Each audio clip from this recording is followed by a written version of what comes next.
रामचंद्र चरणों मनसा स्मरामि, श्री रामचंद्र चरणों वचसा गृह्णामि, श्री रामचंद्र चरणों शिरसा नमामि, श्री रामचंद्र चरणों शरणं प्रपद्ये।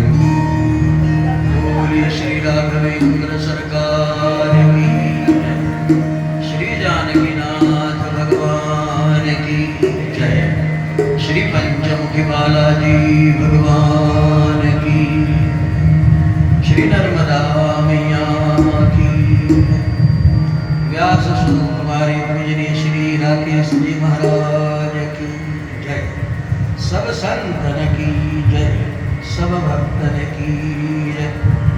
नमः पार्वती पतये हर महादेव। बंद कर दो इसको। राम कथा शशि किरण समाना, संत चकोर करहि देपाना। हालांकि राम कथा सूर्य वंश में प्रकट हुए भगवान श्री राम जी की गाथा है। तो सूर्य वंश में और भगवान कृष्ण की जो कथा है वह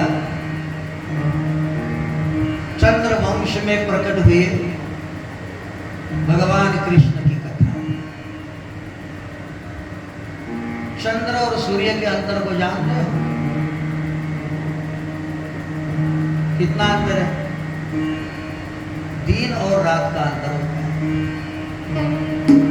सूर्य को देखना हो तो रात में देखो। तो कहा जाता है कि जैसे सूर्य तपाता है और चंद्रमा सूर्य का ही रिफ्लेक्शन है, किंतु चंद्र शीतलता प्रदान करता है। और भगवान ने गीता जी में कहा है कि पुष्णामि चौषधी सर्वा सोमो भूत्वा रसात्मक। विटामिन डी के द्वारा सूर्य सबका पोषण करता है, तो चंद्रमा मात्र अपने किरणों के द्वारा ही सबको तृप्ति प्रदान करता है, सबको शीतलता प्रदान करता है। तो कृष्ण चंद्र वंश की कथा है, इसलिए प्रेम लीला है, प्रीति प्रदान है। और राम सूर्य वंश में हुए हैं, इसलिए राम प्रीति कथा नहीं नीति कथा है। और नीति तो आप जानते हैं कि बड़ी तपाती है। नीतिमान लोग जो होते बड़े दैदिप्यमान होते, किंतु भूलना मत, जैसे कृष्ण चंद्र वंश में प्रकट हुए तो कृष्ण चंद्र है, किंतु हमारे राम जी भी यद्यपि सूर्य वंश में प्रकट हुए किंतु रामचंद्र है। ठीक है, इसलिए बोलिए रामचंद्र भगवान की।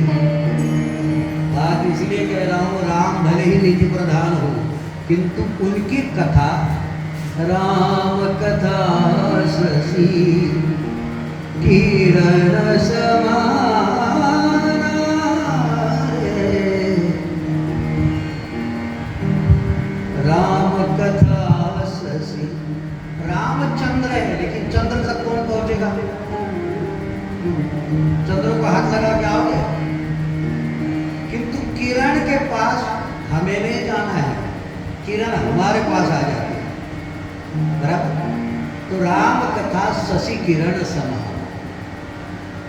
तो शशि किरण जैसे हमको शीतलता प्रदान करते, बात इसीलिए कह रहा हूँ कि बड़े पुण्य लाभ से हमें जो प्रवक्ता प्राप्त हुए हैं, जो स्वनाम धन्य पूजनीय श्री राकेश जी। तो राकेश जी का अर्थ भी चंद्र ही होता है। रा का माने रात्रि, और रात्रि के जो अधीश्वर है उनका नाम राकेश। बात यूं ही नहीं कह रहा हूँ, आप अनुभव करेंगे। श्री महाराज जी की वाणी, जिसको आप कितने ही दिन राम कथा श्रवण करो तो समझ में नहीं आएगी, किंतु हम तो वैयक्तिक प्रभावित हुए।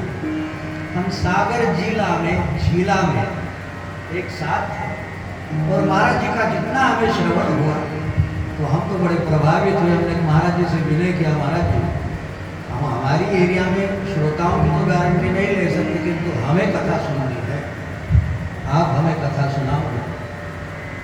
तो हमने ये सुना है कि एक दो दिन तो भाई माता जी का है तो श्रोताओं का कम होगा, किंतु हमारे गोपाल चाचा और हमारे महोदय जो वृद्ध पुरुष ये होगा। अब हम ये तो मानते कि हमारा कटघड़ा आ गया, क्योंकि ये प्रतिनिधि है जी, ये कोई सामान्य तो होते नहीं, ऐसे नहीं कि बुढ़े बुढ़े यानी खाली होते हैं तो हम आ जाते, ये बात नहीं, बड़े अनुभवी लोग होते हैं।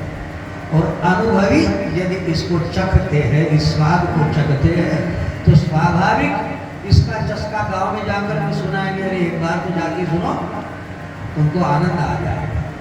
तो बात यह है कि हमारे राम जी रामचंद्र हैं, उनकी कथा शशि किरण समान है और प्रवक्ता जिनके श्री मुख से ये कथा या राम रस वर्षा यहाँ वर्षित होगी ना, जो पूजनीय स्वरामनंद हमारे राकेश जी माने चंद्र स्वरूप है। तो आइए हम यही आशा करते हैं, यही राम कथा की शीतलता पूजनीय महाराज जी के श्री मुख से निःसृत होवे और हम सारे श्रोता उसमें नहाकर परितृप्त होकर पोषित होवे। हम श्री महाराज जी के चरणों में प्रार्थना करते हैं कि महाराज जी हम सभी श्रोताओं का आपके श्री चरणों में प्रणाम है। आज तो कम मात्रा में आए हैं, किंतु नर्मदा किनारा बड़ा धन्य है। जयंत पाप ताप हार सर्वजंत सर्वदे त्वदीय पाद पंकजम नमामि देवी नर्मदे। हम नर्मदावासी, नर्मदा किनारे वाले बड़े तपस्वी लोग हैं, और ऐसा ही नहीं है कि हम नर्मदावासी बड़े भाग्यवान हैं। महाराज जी हमें सौभाग्य प्राप्त होगा आपके श्री मुख से श्रवण का, तो हम कहते हैं कि वे चाहते हैं कि अधिक समय लेते हुए पूजनीय महाराज जी अब अपनी वाणी को निश्चित करें, मुखरित करें और हम सब उसका आनंद उठाएं। श्री जानकी नाथ भगवान की जय, श्री महारानी की जय, श्री नर्मदा मैया की